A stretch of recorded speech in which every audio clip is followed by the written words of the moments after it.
what's going on, y'all? T-Bob here. And Jake as well. And you're about to watch a little OTB LSU. We're going to give you all the latest, greatest between LSU football, baseball, women's basketball, softball, and everything in between.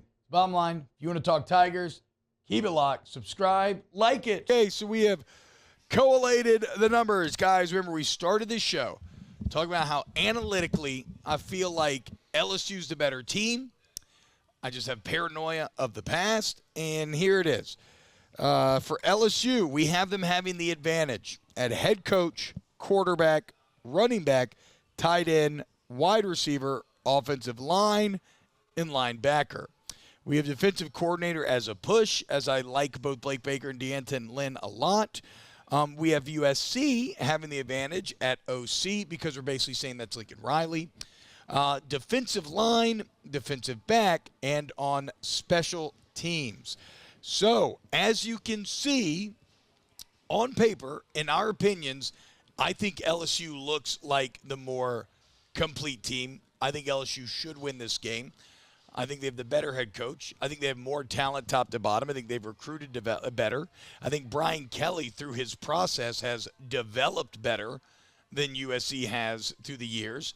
I go back to the point we made earlier, specifically on quarterback, that Brian Kelly has empowered Garrett Nussmeier now for 2 years as being the guy, whereas Lincoln Riley did not fully commit to Miller Moss till after camp, and even then talked about how if things start to go bad, that they would have no problem putting Jordan Maiava in the UNLV transfer, and that he's grown a lot. So even the quarterbacks, like Garrett Nussmeier, is empowered to go play a bit free, and if he makes a mistake, he knows he's okay.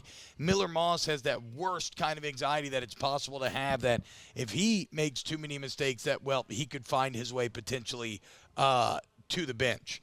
In the end, Jake, the last thing that all this conversation has really pointed out to me that that I find to be very interesting, there's a lot of strength on strength and weakness on weakness, right? LSU's offensive line is a strength. USC's D-line is a strength. LSU's D-line is a weakness. USC's O-line is a weakness. LSU's wide receivers are a strength. USC's defensive backs are probably the best part of their team. Maybe the only strength-weakness matchup, I would say, is even though we gave LSU the edge at wide receiver, I do think USC still has pretty good weapons, and USC's wide receiver group against LSU secondary may feel like the most exploitable matchup on the field, except maybe if you want to go like, I mean, when you combine the LSU O-line and running backs going against USC's D-line and linebackers, that feels like a pretty exploitable matchup as well. Again, we're going to run the ball, right? But that is that is maybe what I'm circling as the guys that I got to have step up the most in this game. Because you don't want to give Miller Moss confidence. You want to be able to play man-to-man so you can do these vertical one-gap, hyper-aggressive scheme. Remember, we're trying to hit that 25% havoc rate that we talked about yesterday. Sacks, PBUs, TFLs, turnovers. That's going to come down to whether or not Ashton Stamps, Sage Ryan, Jardin Gilbert, what's his name? I was on a roll. Other safety. Jordan Allen. Jordan Allen, thank you. Jordan Allen, Major Burns. Can that secondary hold up against what are talented but still relatively unproven USC wide receivers? If they can do that, then there's no way that USC wins this game.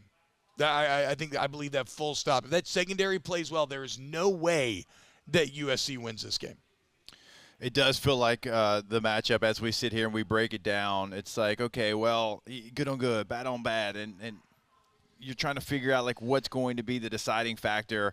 I would point to two of them. I would agree with you wholeheartedly with USC's receivers versus LSU's DBs, and then LSU's D-line versus USC's O-line. That is the story of the game. Those two position groups battling against each other. The others are going to make enough plays for themselves.